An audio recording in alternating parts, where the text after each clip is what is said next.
Ese ni iki gituma malariya yibasira abagore batwite? Malariya ni imwe mu ndwara zandura yibasira uturemangingo tw'umutuku tuba mu maraso. Abataramenya indwara ntibavuga rumwe ku kiyitera kuko benshi bibeshya ko yandurira mu kurya ibisheke, kunyagirwa, kunywa imisururu idahiye ndetse n'ibindi.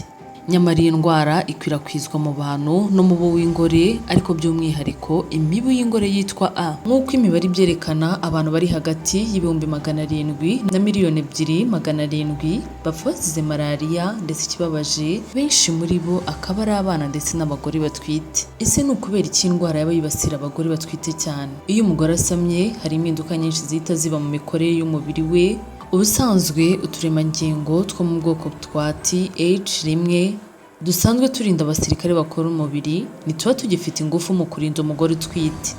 Muri icyo gihe umubiri usigara urinzwe n'abasirikare bakomoka ku misemburo y'umubiri we yo mu bwoko bwa TH2. Iri gabanuka rero ry'abasirikare bakomoka ku turemangingo rituma ibyago by'umugore utwite byo kwibasirwa na malariya byiyongera, kubera ko abasirikare bakagombye gufasha umubiri we kurwanya iyinjirana ry'utu dukoko twa malariya baba bagiye kurinda uwo atwite. Umugore utwite iyo agize ibyago byo kurumwa n'umubu ukamushyiramo udukoko dutera malariya mu maraso, duhita twiruka mu ngobyi y'umubyeyi cyangwa se placenta, aho dusanga twa tundi twari tuhasanzwe, maze bigahita byorohera utwo dukoko kwibasira umugore utwite ndetse n'uwo atwite. Usibye kandi kuba izi ngaruka tuvuze haruguru zibasira umugore utwite, umwana atwite nawe zimugiraho ingaruka, kubera ko kuzamuka k'ubushyuhe mu mubiri we kuba kuri mu ngobyi irinze umwana iba yamaze kwamburwa iby'ingenzi bimurira mu nda ya nyina, ndetse n'ibura ry'isukari mu mubiri w'umubyeyi bigira ingaruka zikomeye ku buzima bw'umwana. Impfu nyinshi z'abana bapfa bavuka 15 kugera kuri 70%